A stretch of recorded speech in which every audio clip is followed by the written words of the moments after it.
to Boom 11 podcast. And today we're going to be talking about UEFA Champions League.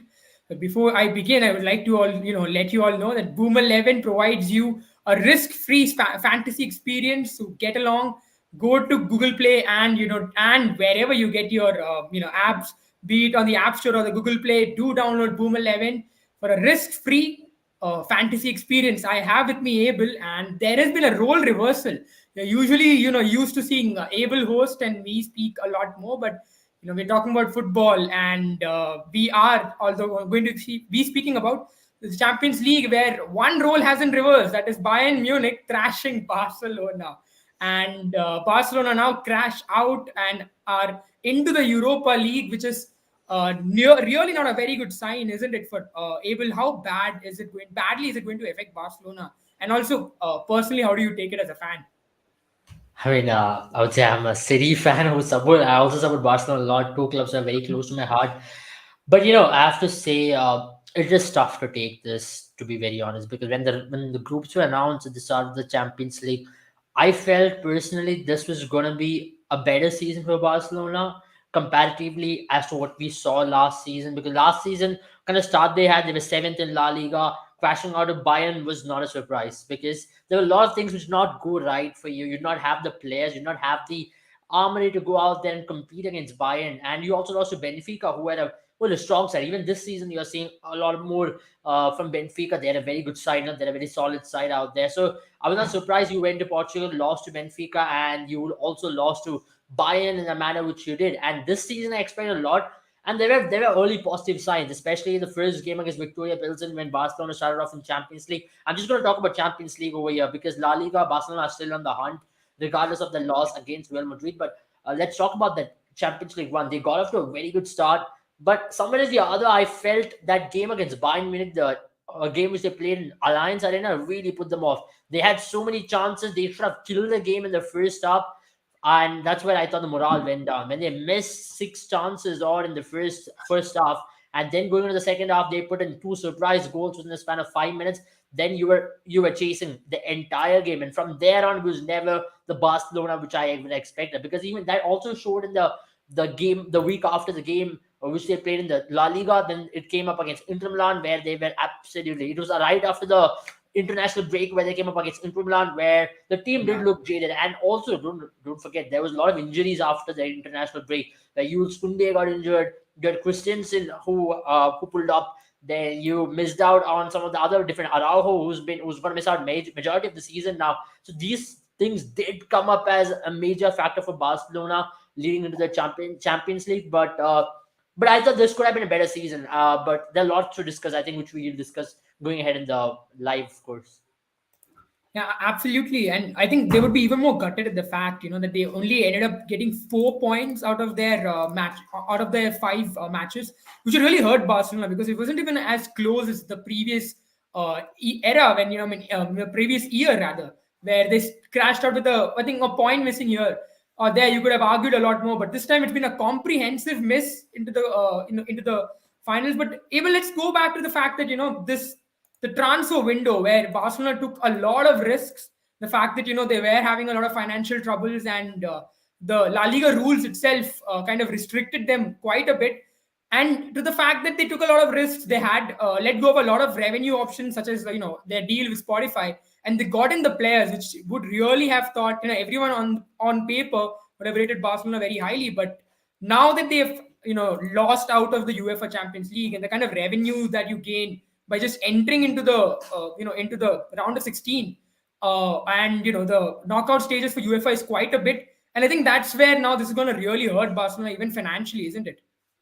Truly, I mean, I would say that when you progress into Champions League, you get a lot more revenue, especially when you play the knockouts round of 16 quarterfinals. As you progress further, the revenue also comes from the UEFA. But this time around, I expected a lot of marketing as well, especially when you're playing in UEFA Champions League. You spend a lot so that you get a lot as well. Now, your performance does play a part in terms of your brand deals and everything else. Fans turning up to stadiums. I know fans of Barcelona will still turn up and fill the Camp Nou of 90,000. That's ticketing. It's never going to be a concern for Barcelona. But when it comes to spending in the transfer window, the entire aim for Xavi was to get a team who can go into the knockouts and compete and go deep into Champions League. That doesn't mean they should go on to win the Champions League this very season, but at least not to get knocked out in the group stage. I know they got a very tough group compared to a lot of teams. They got a group. It was called the group of death for the very reason that you do not know which team to go through. But still, everybody were very confident that Barcelona and Bayern, other teams, were going to progress. But I'm very, very disappointed with the fact that with the kind of signings they had, because if you look at the summer transfer window, there were questions as to how many players Barcelona can sign. They got Kessie for free. That was a huge signing. I thought, to get Kessie from AC Milan, who just won the Serie A, to get him straight into the team, I thought that was going to bolster a lot more when it comes to midfield and a physicality in midfield. You'll see with Kessie as well. He drops down at times. At times he advances. He's a versatile midfielder. I thought he was a good signing. Given the fact that Sergio Busquets in the last 5 years hasn't really turned up, I think, which we will talk about going ahead in the live. But also at the same time, for Barcelona, another signing which I thought was very good, to get someone like Christensen was very excellent. Jules Kounde, you spend money. Lewandowski was a missing piece when it comes to finishing. But the fact again remains that what has really gone wrong for Barcelona. I think there's a lot of things which Barcelona need to really consider, especially if I have to go tactically to talk about what Barcelona, where it went wrong for Barcelona. I think there's a lot of stubbornness. I know Xavi, this was the biggest test for Xavi, to take a big team into a Champions League and to do well there. He's failed in 2 consecutive seasons. I wouldn't really blame the first season, but the second season he's really failed. And it's really shown. I thought there was a lot of stubbornness, especially with his lineups which he put up against Bayern Munich in Alliance Arena. I thought he was very stubborn in terms of playing Gavi. I thought Frankie de Jong, I know there's a lot of issues going with Frankie de Jong, and now the reports are coming that Frankie de Jong might be sold in the next transfer window, which I think is also very unfair on Frankie de Jong. He's someone who really wants to play for the club, and you are enforcing him out. That is not a good thing. That's not a good thing at all. So, see, Gavi is a good player. I totally respect the kind of player he is, but sometimes I feel he lacks a lot more when it comes to ball progression. I know he presses a lot. He gives you that adaptability when your midfielder presses a lot and presses your backline quite a lot. There are phases where Gavi is really good, but there are phases where you feel like you need a progressing ball carrying midfielder to get a little more adaptability, who can actually have the ball on the field a lot more, which I thought Gavi was missing. He was losing ball position a lot more. And also Dembele, Dembele was one player. I thought Dembele has done extremely well in La Liga, but when it comes to Champions League, losing the ball a lot more, especially in flank, giving that extra bit of width, which has been, one thing which I know about Barcelona is with the kind of system they use their right back and the left back to push ahead to give the width so that their wingers can cut in, which was totally missing, I thought, in the game against Bayern, where I thought Dembele should have done a lot more. He was losing the ball a lot more, even against Inter Milan. Pedri is always a good sign. You need Pedri because he's an advanced midfielder who can do a lot more on the pitch. He can give you a lot more creativity. But other than that, you really need an engine room. When it comes to Frankie de Jong, I thought he should have been played a lot more. That's why Xavi was very stubborn in not playing him. He should have been he should be a lot more versatile. I think football has progressed a lot more. There are times where you feel Barcelona playing little bit more slow compared to the team, and which is not good. You need to be more penetrative, and that's why modern football has gone to a level where you need to be more penetrative, which I thought was missing. I know you need to give the ball out to Lewandowski. That you can't always keep. I know you're having the ball a lot more. You're passing a lot more. But what are these passes leading up to? Off the ball movements are okay-ish. I wouldn't say off the ball movements are bad. But when it comes to on the ball, I expect a lot out of Barcelona, especially when it comes to especially the transitions. They need to be more adaptable when it comes to passing it in the final third and getting the final penetration. Especially in Bayern, the first leg against Bayern in Alliance Arena, they missed that. I know Lewandowski missed out some sitters, but other than that, yet again they were missing out on those crucial opportunities. Even the game against Inter Milan was the biggest sign in when they traveled to Milan,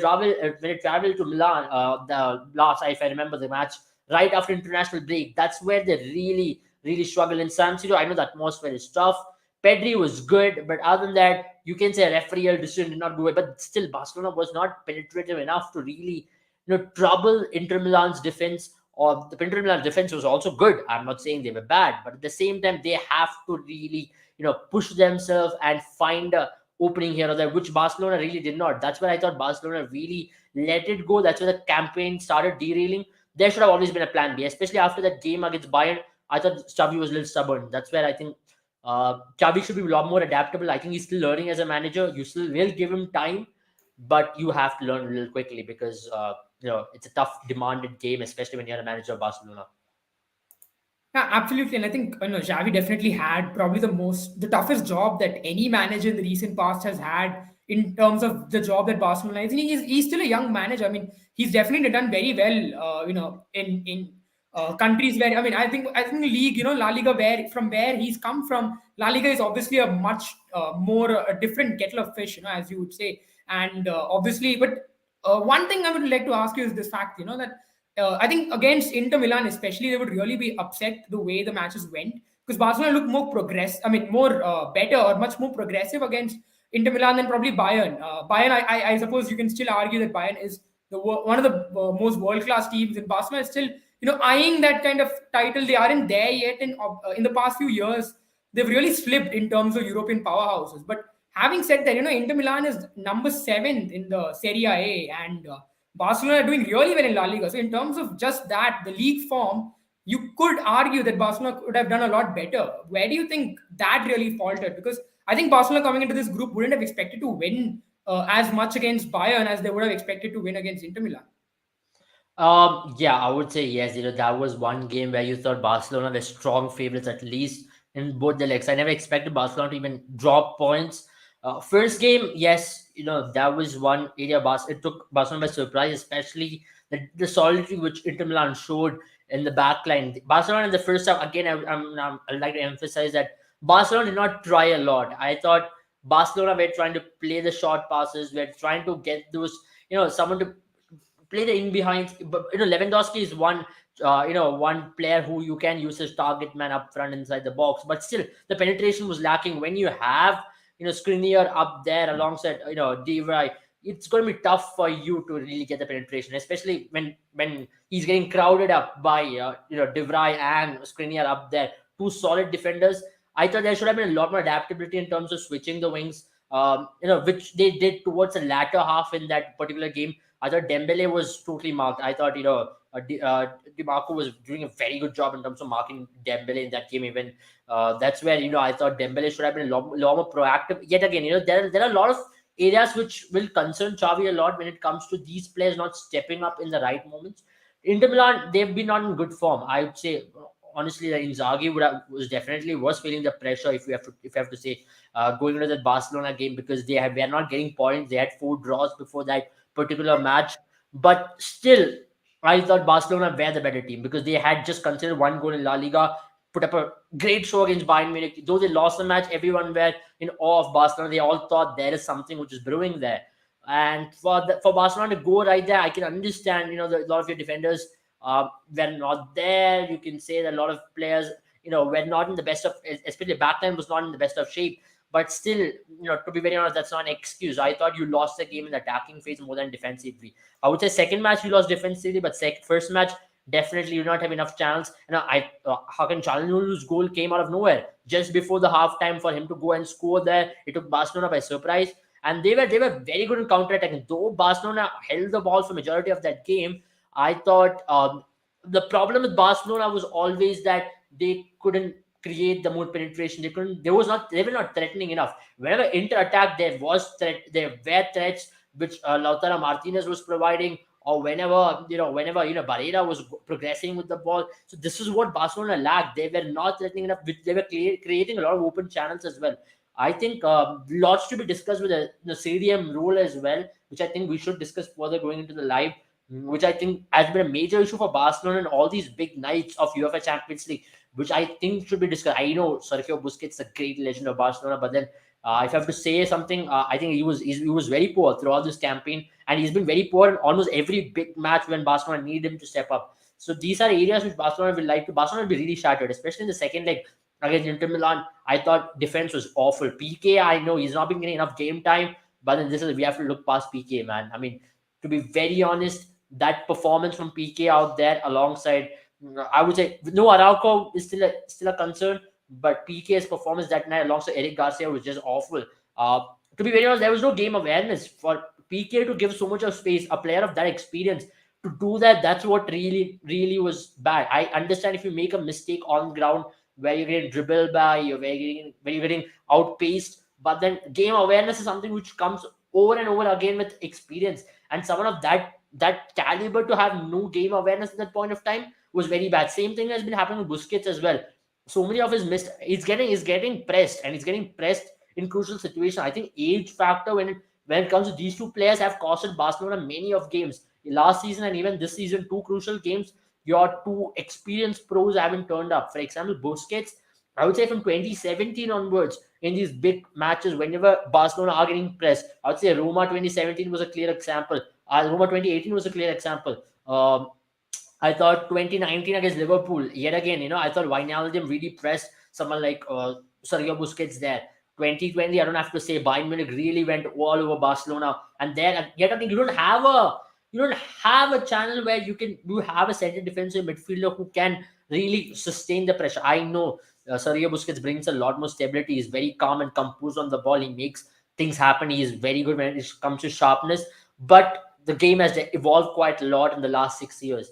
I would say a lot more players are targeting, more lot more players are going to come at you when it comes to outpacing you, when it comes to pressing you. If you can't handle that, and if you are going to falter defensively, that's where you're going to get exposed. And CDM role has been an issue. I think Xavi, I understand. Yeah, Xavi has played Busquets majority of his career. I think it's time to look beyond Busquets.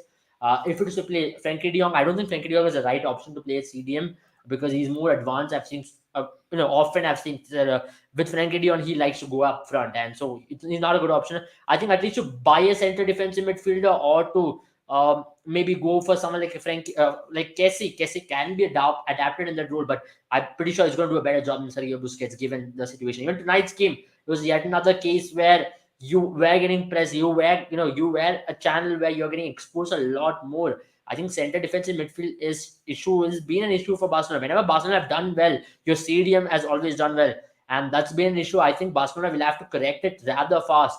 I know center backs, I can understand. Araujo's has lost a huge one. I know Jules Koundé was also there, not there in this brief period. But even the loss against Real Madrid, also you saw that your defenders and your penetration needs to be up there. For example, I also think Xavi needs to be more proactive in terms of playing Ansu Fati. I think this is the opportunity. I don't think he's 20 years already, 2021. At this age, Messi was winning Ballon d'Or for Barcelona. So you can't put him in the bench anymore. I don't know why did Pedri start today on the left wing. It should have been ideally Frankie De Jong. Sorry, it should have been ideally Fati starting on the left wing. At least today, when you know you're knocked out of the Champions League, put him against Bayern Munich. I don't know what if it's an injury scare or whatever it is, but make him feel the pressure in these big moments. That's the only way you have. That's the only way you're going to see progression. And for Barcelona, I think it's time to start Ansu Fati in some way or the other. I know you've spent a lot of money on Rafinha and you have spent a lot of money on extending Dembele's contract, but this is the moment. You have to start with Ansu Fati. You are looking at the future. You've given him a big role. You've given him a huge. I'm not talking about jersey number or anything, but then he used to get injured. I understand injury is something which is going to be behind your head, but then start him in matches. All he's not going to learn, and it's not going to really benefit him at all as a player. I think Jaren, we just lost Jaren's connection right there. But yeah, to be very honest, I have to say that this night it's going to come as a shocker for Barcelona and Barcelona fans because whatever I've seen of the reactions which are coming off as well, it's not positive. And Spanish media, especially the Catalan media, are outraging at Xavi right now. Matthew Alemany came out stating that we lost because of the night in Bayern Munich where we did not capitalize on our chances and refereeal decision. You can sit and blame about all this. What does it mean? You drew at home against Inter Milan, which you should have ideally lost that match, and you lost again tonight. So, these are not justifications. You played poor football at the end of the day, and there were a lot of excitement which this Barcelona team provided at the start of the season. I think it's all culminated. I don't think Europa League is not going to be easy at all for Barcelona.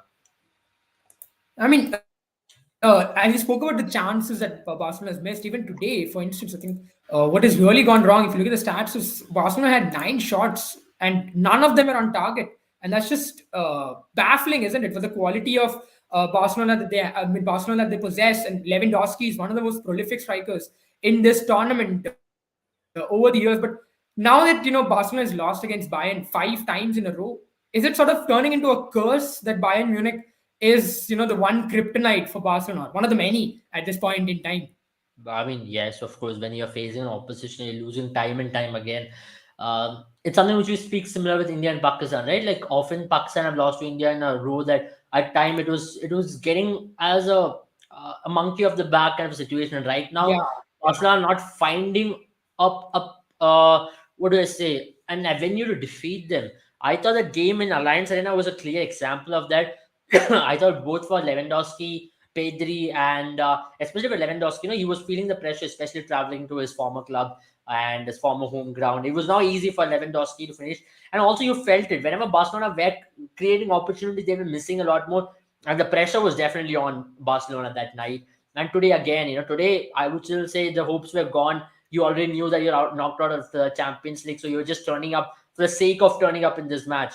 And I think it's going to seem. I won't be surprised if Barcelona travels to Victoria Pilsen and lose that game also. But to be very fair, it's a lot more. It's the issue is a lot more deep rooted over here, because I think the especially after 2020, the issue has even glared a lot more. For example, that 8-2 loss, after 8-2 loss, I at least expected it won't be worse, but it has not improved at all. You've not shown signs of fighting. You've lost on games where you've not even scored. Last season as well, you did not score a single goal against Bayern Munich. This season as well, you've lost 5-0 in aggregate to Bayern Munich, two legs combined. So, which means that you're not creating or you're not even scoring. If at all, if you score that, so now the pressure is definitely mounting on the Barcelona management and the players at this point to really find something. That's one of the reasons why Barcelona were desperate. And I and every other, everyone thought that this season at least you'll see a different Barcelona turn up against Bayern Munich. There was a lot of optimism around the camp. If I remember after the game, I think it was Marcus Alonso who had come out stating that it's not going to be the same. I think it was Rafinha. It's not going to be the same in Camp Nou. It's going to be different. You're going to get the when Camp Nou is going to turn up, Bayern is going to feel the heat, and we're going to really turn up in big numbers. But I'm not seeing anything. At least I would say I'm not seeing anything in both the games. I'd say Inter Milan's home game was something which I thought Barcelona should have really killed it after getting the lead in the first half. Uh, to leave it to that Barela's goal, and after that, it was just poor football from Barcelona, lack of game awareness, being a little more in terms of defensive transitions as well. At that point, I thought your wing backs were really poor. I know you were playing makeshift wing backs for that particular game. Sergio Roberto is a good player, but then his time's also counting on Barcelona's colors. I think it's time to really look past him. But Barcelona did not have any option. Jules Kunde, your right back, which have actually used majority of the start of the season, he was injured. Bellerin was injured, but today he was back again. Bellerin was come back. the He is Andres back in the squad. Christensen was also injured, so I think that's where they had to play Marcos Alonso at centre back, which is not pretty Yeah, much the same. tonight, yes, they had to play Marcus Alonso in centre back. See, tonight's game, one thing which has been there also is that a lot of injuries which has come to Barcelona at the wrong time, which I'll give Xavi that kind of a leeway where he had to look back again at the old pros, where he had to look back at the players from last season where he wanted to discard them. Injuries came to Xavi in the wrong time, and especially in one area where Barcelona have struggled the most, which is the defensive line. Whenever Barcelona defends this well, at least you get the surety that you can go up front and attack. But then when your defense in itself is very poor, when your defensive transitions are also not doing good, you can't do anything much. You scored three against Inter Milan, but you also conceded three, which means you're not getting anything out of it. And today's game, it was just poor. I think Barcelona against big teams are always faltered in big nights and big occasions. I thought last season Frankfurt game, I thought Frankfurt was yet again showing Barcelona how they can really put pressure on Barcelona by pressing high in phases or in transitions where Barcelona will be put under pressure. They're outpacing the defenders, which was always been a concern. But I thought this season, at least on the start of the season, with Christensen, Jules Koundé, and Araujo, you solved a lot of issues. That's how you were able to defeat Real Sociedad. Or that's how you were able to also compete against Bayern in the first leg. But now it's an issue. Araujo is a big loss. Araujo is a player who was a bang for you, especially in the back line. He was a leader among that pack. At least he showed that surety. But now it's going to be major concern for Barcelona leading in. Yeah, I mean, let's talk about. I mean, let's like before we close off, let's talk about one thing that you mentioned. That the aging issue it's pretty much been a problem with Barcelona for quite some time now. I think I think Ronald Koeman. I mean, that when he was a manager, that's when this really came to light, right? The fact that the old guard did not want to shift, the kind of a light on them. They did not want the youngsters to come forward. They still wanted to be playing matches today as well. Even though we did not see Gerard Piqué, Sergio Busquets has been probably one guy who's been very who's been guilty of quite a lot of fouls, and players have been getting past him quite a bit, and he's had to become more and more physical. The fact that the players are getting away from him, and he's not able to keep up with the pace.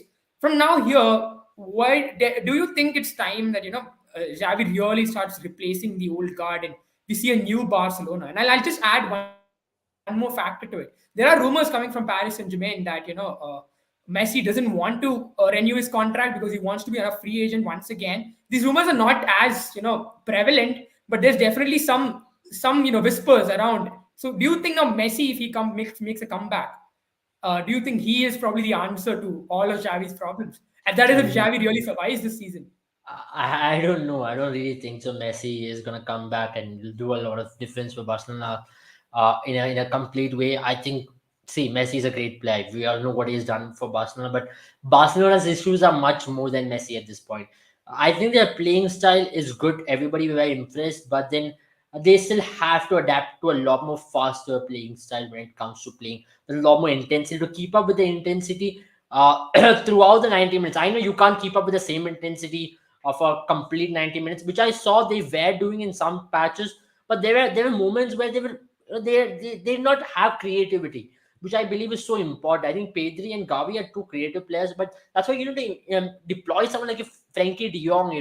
That's what he brings. A very good ball carrier. He can actually find spaces, even in half spaces. He's very good off the ball as well. From whatever I've seen or from whatever I've followed of him, I think Frankie De Jong should have been used a lot more throughout the course of the season, which Xavi did not in these crucial matches.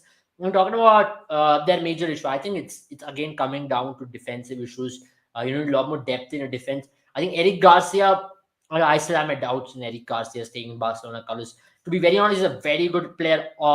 He's a very good ball playing defender. But there are a lot of issues with Eric Garcia as well when it comes to his defensive acumen. He's a very short defender. When it comes to him defending some really good strikers, he has come into scanner, and he's getting exploited a lot more. Though he's a very good ball playing defender, which really fits in the Xavi system. Xavi system has always been about ball playing defenders who can come, progress the ball, carry the ball forward, and find a find an absolute find a person to carry the ball, pass it on to another person who's from the defense, who will drop down. Maybe it could be Sergio Busquets, who's a channel out there. From there, they progress into the wings or to the right back, and then they find spaces. This has not been the case this time around. For Eric Garcia, defensive transition has been an issue, which I think will haunt Barcelona a lot more going ahead. But that's been the issue, right? If you're going to miss out on your major defender, you'll have to make signings. I think January transfer window is going to be crucial for Barcelona once again. I don't know who Barcelona are going to sell, but Barcelona will have to sell someone. The new reports what we're getting is that Barcelona are going to sell Frankie De Jong and look for two center defensive midfielders. But it's too late for all this. You have knocked out of the Champions League. If you have to save some Europa League dreams, at least you have to make signings. All right. Before we let go of Barcelona as a topic, where do you now see Barcelona go after into the Europa League? How much do you think the chances are? Because Europa League still has some of the giants, you could say, because Arsenal, for instance, is in tremendous form. They won all of their matches, but we all know that there's Man United. There's quite a few teams who can really do well, and if Barcelona, the Camp Nou remembers, you don't need a giant to really kill Barcelona. Yeah. Frankfurt really showed them a mirror last time around. It was a match that Barcelona was expected to, easily get through, but they really struggled in that match, especially in Camp Nou, where Frankfurt fans took, the Camp Nou. I mean, I think the fans who turned up at Camp Nou would remember the nightmare that the Frankfurt fans showed them. But from here on now, do you really think, because now if they need to, recover the kind of cost that they have lost because of the exit in the group stage, they will need to almost win the Europa League, don't they? Yes, they have to. To be very honest, they have to win the Europa League, but then it's not going to be easy. We all know what happened last season, and with the kind of football they're playing right now, this is going to take even more beating at their confidence. It's very tough once it hits your confidence to come back and to really go up fighting in Europa League. It's a very tricky competition. It's not easy as you think it is. Some of the biggest teams have faltered in Europa League because with what comes in Europa League is you come up against teams who are very driven, and especially likes of, in fact, Frankfurt, even an Arsenal team who's in very good form. I think if Barcelona are going to be put up against an Arsenal team, they're going to really struggle. And also this Man United team who's really doing well nowadays. they can also be a challenge to Barcelona. I don't think Europa League is going to be a cakewalk for Barcelona. Europa League is going to be a very tough league for Barcelona to really go out there and compete. And I think even Atletico Madrid will be a team who Yeah. might come into the Europa League as well. So it's not going to be easy for Barcelona at all. To be very honest, it's going to be a competition which is going to be surrounded by top teams. Though we cannot degrade that competition a lot because of the fact that the teams who are getting eliminated from Champions League is going into that. But it's a very tough competition to win. If your team has been part of the competition, or if you've been following the Europa League, you know that European nights are never easy. It's always tricky, especially when it comes to knockout stages. If your results don't go your way, you can be put under tremendous pressure. And you saw last season with Barcelona. I'd say it was a slightly next. It was a different Barcelona side. Even this season, I don't see any difference. If Barcelona can go deep into the competition, it'll be great. But it's not going to be easy for Barcelona, to be very honest. Well, we spoke about one giant. Let's talk about the other giant that has fallen, which is Juventus. The Bayern Coneri under Allegri has really struggled. They've not had the best of seasons yet, and he's someone who's under a lot of pressure. But I think even more than Barcelona, the exit of Juventus is what's going to shock a lot of people. Benfica is a great team on their own, but you don't expect Juventus to lose to them, and they lost to Benfica twice, which would really hurt Juventus now that they are also crashing out, and they've not even gotten the amount of points that Barcelona got. They've only gotten 3 points out of their 5 matches. Yeah. That is going to be a shocker, isn't it? I mean, to be very honest, it is not surprising for me. I expected this to happen with the kind of form they've shown in Serie A and with the kind of Yeah. the system of football they're playing right now. Many will say they're playing anti-football, and rightly so. They are playing football, which I know it can get you results, but then at the same time, they're not playing any impressive football. The kind of team they've got, I think Allegri should be put under scanner a lot more. I thought he should have lost the job after that game against Maccabi Haifa, where they went down to Maccabi Haifa There 2-1. is I a thought contract, if I'm not wrong, isn't it? Where if the contract of Allegri is revoked, then Juventus owes him, I think, some amount, some money, and that's the yeah, reason why yeah. you're seeing this kind of battle. That is one reason. That's a very good, that's a reason which I also think is a reason why he's not sacked, and Juventus financial situation is not at its best. Juventus are struggling financially, and it is shown as well. They've made signings, but they're not gone on to make some mega signings to bring a big mega star into your team. I know Paul Pogba is a player they would want. They brought him, but it was for free. But Lahovic, I thought this season, not got the support. They played football, which has not really been impressive. McNeil was there. They've lost. I thought, I still think they should have never let go of Kulusevski. Kulusevski is one player they should have held on to because you know what he can bring.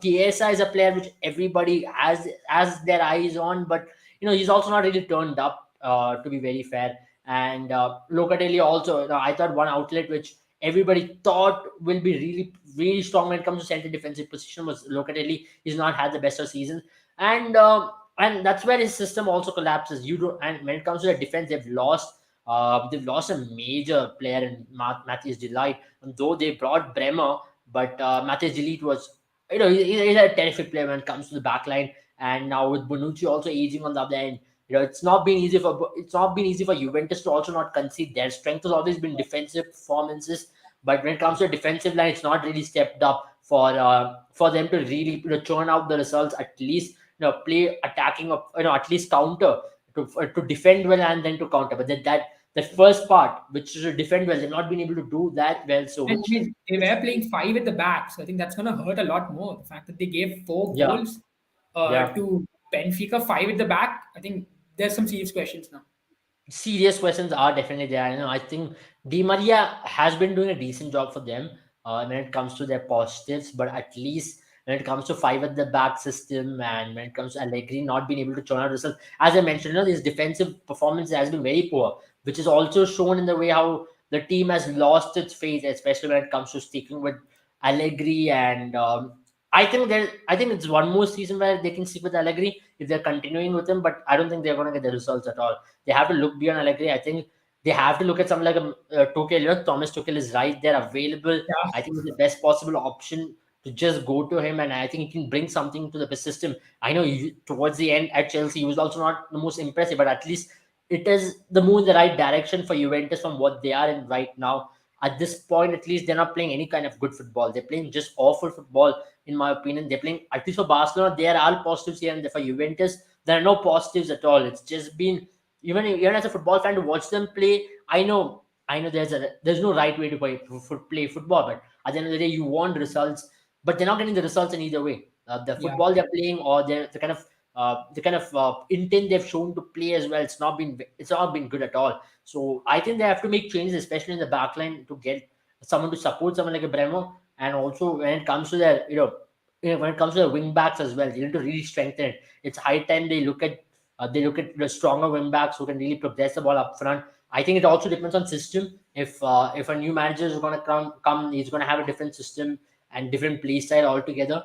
But it's time to look beyond Allegri. I think he's one of the main root causes why they are here in this position.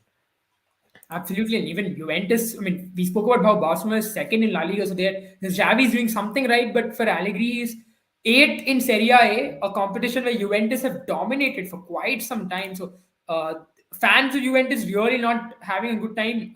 They might be missing quite a lot of players as well.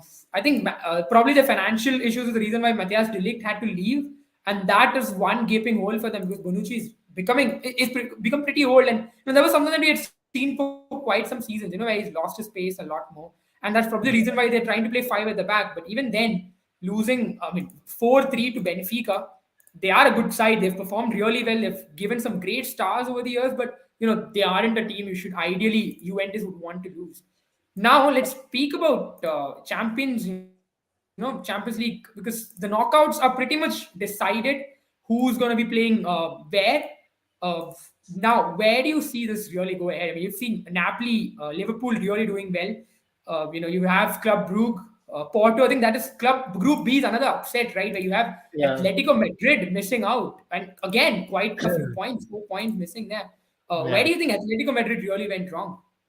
I think somewhere it's almost the same situation with Allegri as well. And this kind of football is not really working. This negative football is not really working in Champions League, which we are seeing with a lot of teams. But some teams have been able to make their way out of it. But especially in European nights, you need to be a lot more. You need to be a lot more progressive when it comes to these kind of nights. You need to have that kind of extra bit of edge. It did work for Diogo Cholo Simeone on a lot of these occasions, but it's just not been working. Even La Liga, I think the midfield has not really created for them. Not to really blame the upfront striking force with Morata up there, but to be very honest, the midfield has been very poor throughout the season, and also for Diego Simone, the issue has been that this midfielders have been less creative, and also when it comes to defensive style of play, the defenders have not really stepped up. Something very similar to what is happening with Juventus. I don't think Atletico will look beyond Diego Simeone because they really have entrusted a lot on this man, and they still believe that there is a man to guide them to the maiden Champions League. But I have my thoughts different. I think that it's time to look beyond Diego Simeone for even Atletico Madrid. There is a time in which there's a time frame in which it all works, but beyond the certain time, you have to look beyond a particular manager. Though however big he has brought glory to your club in some or the other way. He's brought La Ligas.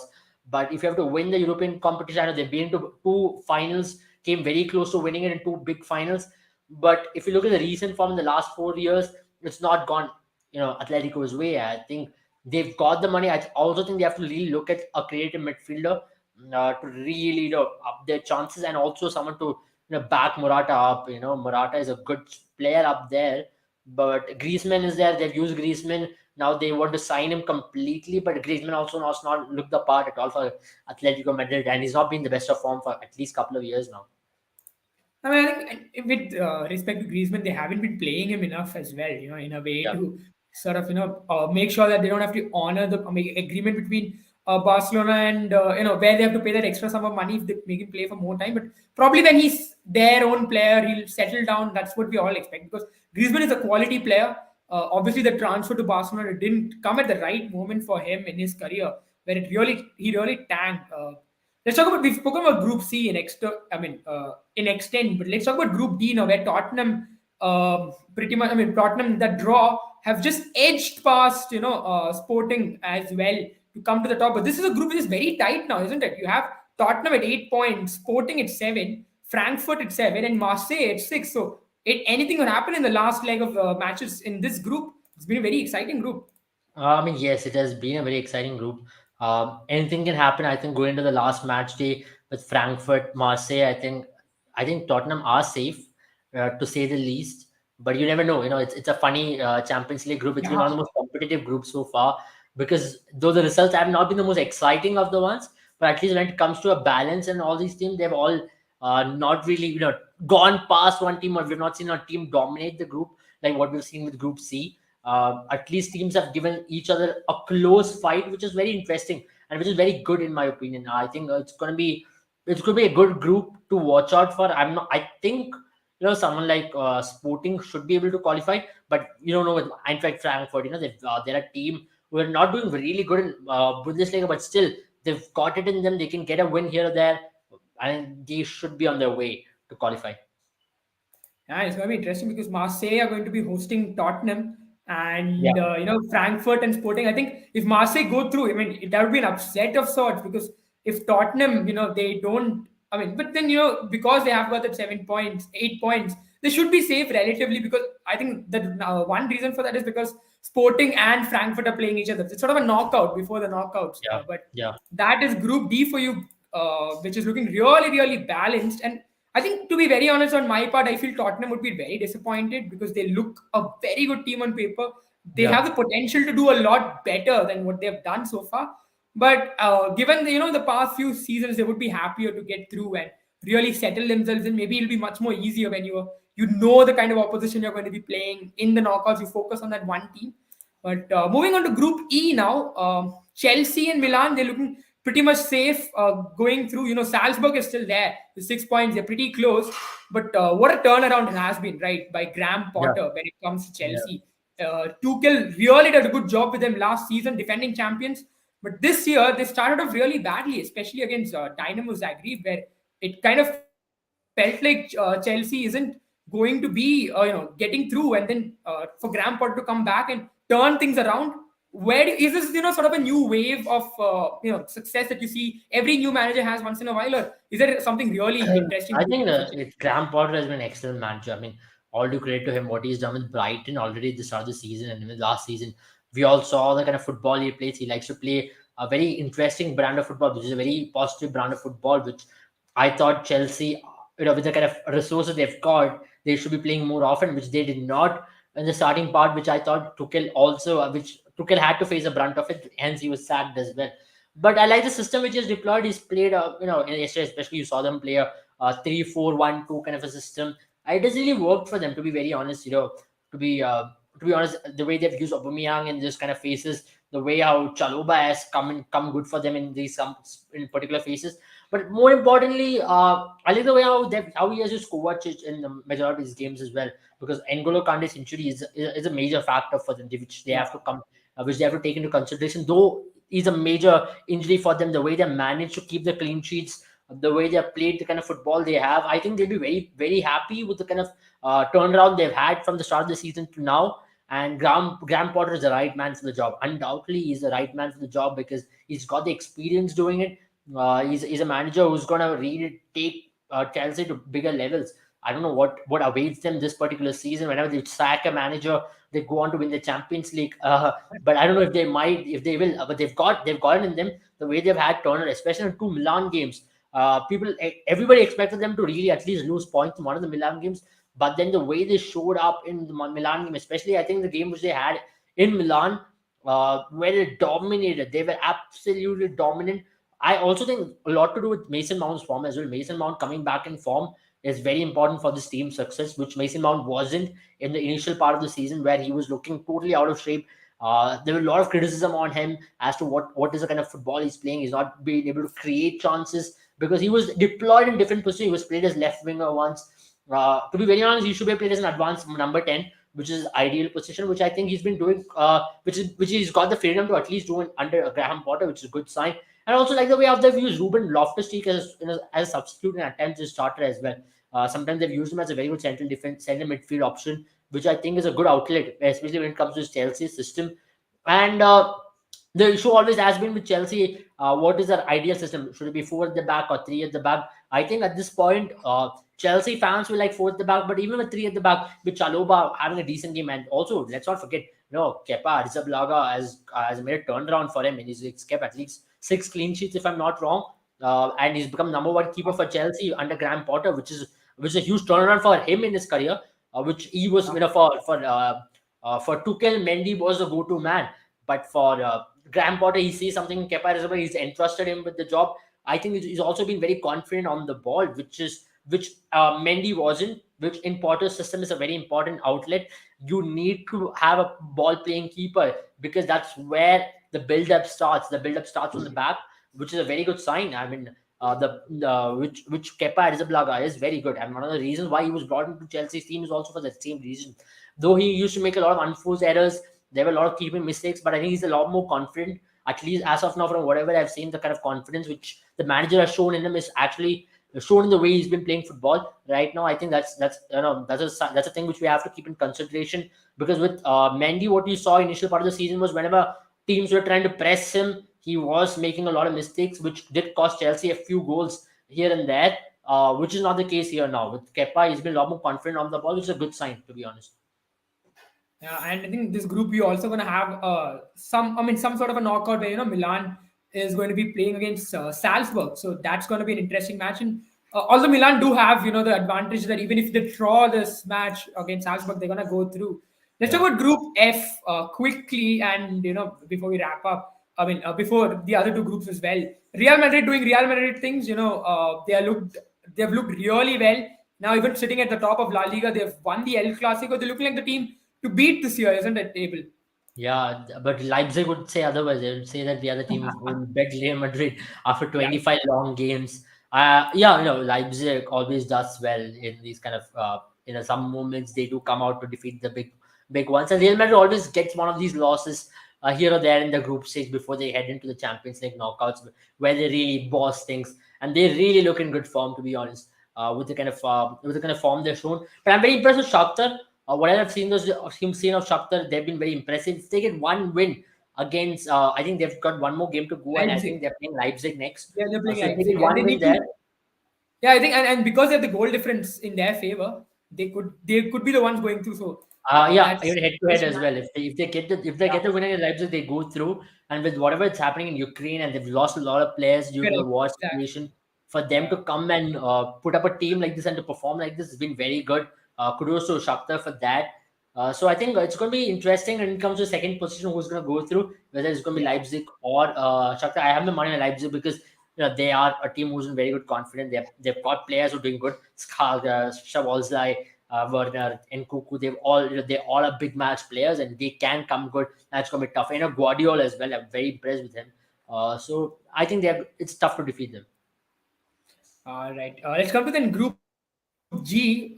Man City, I think, are looking very good this year. Has been incredible for them this season. Rather, Erling Haaland, he is definitely come. I mean, I think there were a lot of doubts on whether Erling Haaland's going to fit in, but the way he's taken to Premier League, it's almost like fish to water. And Mhm. Champions League is pretty much his playing field. He has incredible stats in the Champions League. But I think let's also talk about Dortmund and Sevilla. Two teams. I think Dortmund definitely are a team which have performed well historically in Champions League. Now, and how do you look at this layup? In this group, I think Man City are pretty much through. There's no doubts about that. Now, what Yeah. about Dortmund and Sevilla? Because I think Sevilla need a miracle to really finish second, don't they? I think Dortmund have made it to the semifinals. I don't think it's a Yeah, yeah. doubt anymore. The fact that Uh, they're playing Copenhagen yeah, as well in the sixth yeah. match, while Sevilla have to face Man City at I home. really don't see that happening. And to be honest, Yeah, Dortmund have had a good season so far.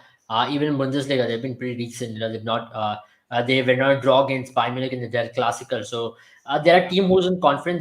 They played a very good game against City as well, where they did not let City score. Though Mahrez went to miss that penalty, but I still think Dortmund is a better team. They're better placed at this point at least, and I think it's not going to be easy for Sevilla. I think it's a ask which is too much for them.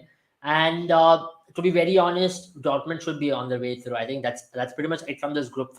And Manchester City have dominated throughout the course of this Champions League as they've been dominating in Premier League as well. I think to be honest, only way for Dortmund to really do well in the next round is that they'll have to play with a lot more intensity. I think they show a lot more grit in the game against Manchester City. If they keep up the same grip defensively, because I think they've got great attacking outlets, especially with like the Ademi, Mokuku, Modest. All these lads are very good when it comes to. And Haller, the biggest positive for them is Sebastian Haller, who was ruled out majority of the season because of his testicular tumor, which he was facing, is now back on the training field again. I think he's a. I don't know how much big form he'll be when he returns, but it's a positive news when they head into the knockouts. At least they'll be hoping that he's totally fit and ready to go for Dortmund. All right. Final thoughts then on the final group of the Champions League. We spoke about Juventus and their crash, but now PSG and Benfica are tied for points 11 each. Tomorrow, I mean not tomorrow, rather when the match comes, do you think Juventus could play sort of a party pooper for PSG's hopes of ending at the top? Because 3 points tied to Maccabi Haifa, that is Mhm. not something they would want. They would at least want to finish at 7 points, some sort of respect, some sort of semblance of respect. Yeah, But PSG is a difficult team to beat. The top three, Mbappe, Neymar, and Messi. Despite the rumors that Mbappe might be leaving soon, PSG, they do look like a solid team and a very difficult team to beat, especially because Juventus had a 2-1 yeah. drubbing in the first match of their round. Mm. I mean, to be very honest, it's gonna be tough for Juventus to go on to beat this PSG force with the kind of form they are in. You Yeah, saw it yesterday. Messi, Mbappe, Neymar put up another classic. Though it was correct. against Maccabi Haifa, but then Messi's form has been a huge, huge uplift for this PSG team. I think that was a missing piece when it Yeah, came to the PSG team over the last couple of years. And last season, Messi was not looking mentally. Also, he was not there. New team, new teammates, new atmosphere. He was not there. But once you put Messi in the right frame of mind, he's a different beast altogether. And just before the World Cup, the kind of form which Messi has shown is going to be massive for this team, to be honest. Leading into that knockout stage, I'm pretty sure they will get past Juventus, and it's going to be tough for Juventus. I'm not sure if PSG will play their main players in that game because now it's an inconsequential game in a lot of ways. But if at all, even they if would they want to finish first, top of the they would want to championship finish table. first. They So, want a better uh, draw, I suppose. but to be very honest, I think PSG will still scrap through. And they've been very good under this new system of Daltier. He's really used this trio into good effect. I know Mbappe is not happy with the fact that he's been used as a left wing. He's been used as a striker. He wants to play left wing, which is quite weird for him. I don't know if Yeah, I the think that's rumors just are true. him throwing a tantrum of sorts. I mean, It seems like that. There are quite a yeah, lot of that. That's a whole controversy apart, right? There are also yeah, allegations that PSG tried to, scandalize Mbappe, and yeah, so many rumors circling. And yeah, probably it's been a bad year of sorts in terms of relations between PSG and yeah. Mbappe. But where do you see now from here? PSG, do you think they have a chance, given that Mbappe stays? Do I you think mean, they have this to has to be finally PSG make it? season, to be honest. This has to be the best PSG season. I've not seen a PSG team this scary. I've seen them over the years, but this has to be PSG season to go on to win. I think a lot of players have come good. I think Vitinha's role in that team is crucial. Vitinha has been a very, very important outlet for them when it comes to their midfield. I think he's been a player who is really able to absorb the pressure, then put the ball into Neymar or Messi to really progress it further from there on. So he's been an important outlet in their entire gameplay as well. So even Ramos has shown some really good form. Yeah. So which means this has to be a season for PSG to really go deep into the competition. I know they came very close in 2020 where they played in the final, but then this has to be it. I think if they don't do it now, I don't think they'll ever do it. Well, that's all, guys, from our side. I think we've covered all the groups I and mean, I think almost I all have the to talk news. about one Yeah. team. It's Napoli. Oh, One yeah, team. absolutely. Yes. I think one team who will pull up a lot of surprise and will go deep into the competition. Napoli, they're top of the Serie A. They are I think looking that's one very group we good. missed as well. So let's end the live on that note. Yeah, I I would mean, say yeah. I don't want to stress a lot more, but to be very honest, with the kind of game they've got, Raspadori, Quicho Kvaratskhelia, I've been very impressed with him. He's been the signing of the season for me across all leagues. The way he has come into this team and he's been able to change the system which Napoli are playing is very impressive, very attacking football, pressing Yeah. and able to score goals as well. And they have put teams under tremendous pressure. They're playing for fun right now, and with this Napoli team, I think they are a force. No team would want to face Napoli in the knockout, especially in the round of 16. Team who's going to face Napoli will have a tough time, regardless of how big a name they are. Napoli are a force to reckon with. I think this is Napoli's season. Whom I don't know how far they'll go in the Champions League. I don't know if they have got it in them to win the Champions League. But if I have to say about a story like Villarreal last season, I'd say even tougher than Villarreal. Villarreal was a story where they were not doing well in the league. They had that dream run Champions League. Yeah. But this is an informed team. They've got a complete Correct. team. Defensively, they're doing great. Their options up front when it comes to creativity, Osimhen, they've got players like Raspberry Politano, Zelensky. So this has to be a team. This is a team to reckon with and force tactical breakdown of this team. They've been great in deploying the system. When it comes to, especially, I would say the win they got in Liverpool at home was a shocker. Liverpool did not see that coming. Then they went to Amsterdam and defeated. They battered Ajax 6-1, if I remember, 6-1 or 6-2. This is a scary team to face, to be honest. Any team in the knockouts, let it be how big a name, I think they're gonna have a tough time facing Napoli. Yeah, I mean, if you want to really know, if you really look at Napoli, they're the only other team other than Bayern to have a complete, to get all points out of the five that they have, and it's incredible. In 15 points out of five for Napoli in a group where you would have expected Liverpool to do well. Let's Yeah. just talk about Liverpool before we end the live. Hmm. What do you think now? Because Liverpool, they haven't. I mean, obviously this is the only group which probably you would say is the most settled amongst all the others. There is nothing that's going to change in terms of the standings in the last round of fixtures. But Liverpool, do you really think now that Jurgen Klopp's dream of repeating the Champions Trophy victory is very far this season around? No, It because is there is tough. this, It there is is the tough. issue, right, with Jurgen Klopp, that his seventh year, which is right now what is at Liverpool, he has got a seventh year curse of some sort, hasn't he? Yeah, it does. He has got a seventh year curse. I think last year was seventh year, if I'm not wrong, not this year. He came in 2014, 15, 15, 16, 14, 15, 15, 16, 17, 18, 19, 20, 20, 20, 19, 20. I think last year was seventh year, if I'm not wrong. This is eighth year, I think. 2015, right? He came in 2015. I think 14, that's 15. Yeah, I yeah, still say the curse. But to I be think very second honest, I year don't think I don't this think is he's his going to eighth lose his year. job. I So don't think he's I going think to the lose his curse job. is To be the very curse honest. is more like I think it's like every 7 years, the eighth year is very struggles. I think that's a curse. Okay, whatever it is, and I know he lost his job in Dortmund in the seventh year and all that. But to be very honest, uh, I don't think he'll lose his job as such.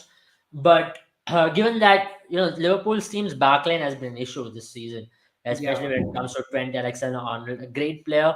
Attackingly, everybody loves him. He's one of the best wing backs out there when it comes to ball progression, when it comes to his creativity up top, linking up with Salah. But then he's not really come good defensively. He's been awful. Van Dijk as well, except in few patches here and there, he's not really looked the part along. They've had their issues in the back line.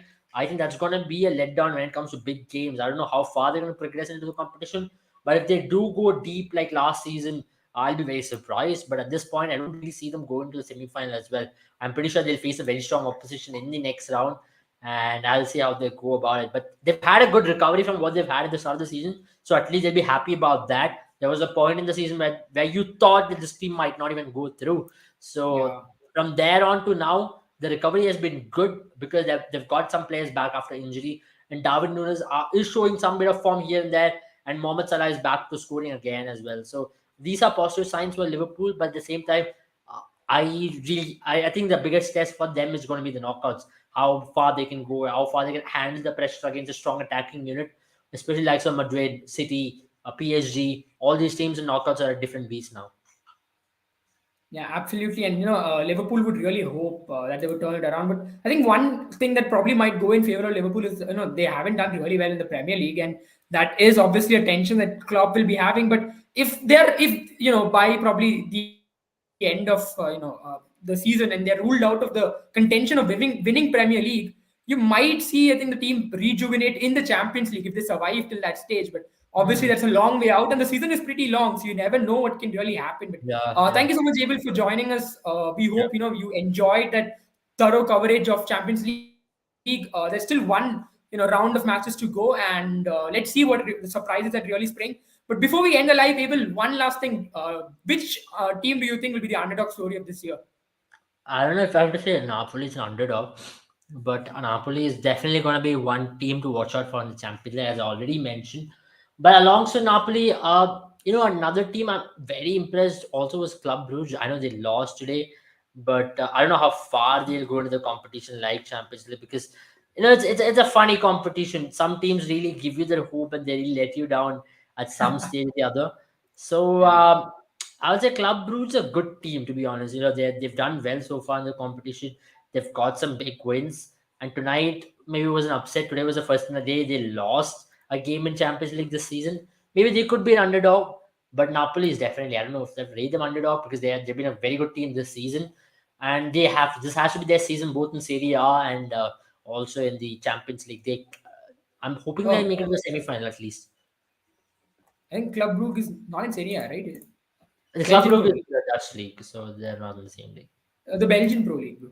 Yeah, Belgium league. Yes, sir. Yeah, Sorry, I yeah, mean that is an interesting case scenario, Belgian Pro League, because I think if I'm not wrong, Belgian Pro League is the only the premier competition in Europe where you have the top four teams then go in and play a league of their own before the winner is declared. So, yeah, to be very honest, if you those of you looking at Club Brugge at number three position in Belgian Pro League, they yeah, have still the option to go ahead and win it. Not yeah. necessary that you finish first in the But Belgian Pro League, they've but not done really well in the Belgium Pro League. It's yeah, been they teams haven't. who have really dominated there. On terms of the standard, they haven't. They are one of the best teams coming out of Belgium, but they are positioned third. But that's the point, right? You never know with this team. The moment as long as they're in the top four and they go ahead and win, no one will Yeah, remember which it's position it's they a were funny in. league. I mean, it's a very different Yeah, league. yeah. But I think It's more I like the like the system. ISL. It's more like It's the an ISL innovative what one. we do in India. Yeah, yeah, correct, correct. ISL or MLS in US has a Yeah, similar kind yeah, of league. They have the playoffs, but yeah, interesting format. But that's all, guys. Thank you so much for joining us. Let's hope, I hope Nathan somewhere, because Barcelona's finances really need them to do well in Europa League. But on that note, thank you so much for joining us, guys.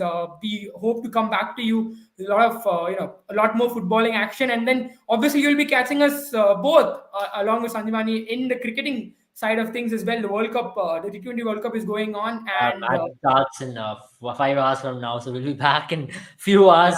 I think yeah, let's hope we catch some sleep. Thank you guys so much. Hope you have a great night of sleep as well, especially for the Barcelona fans. I know you guys need it. Thank you so much for joining us. On that note, goodbye.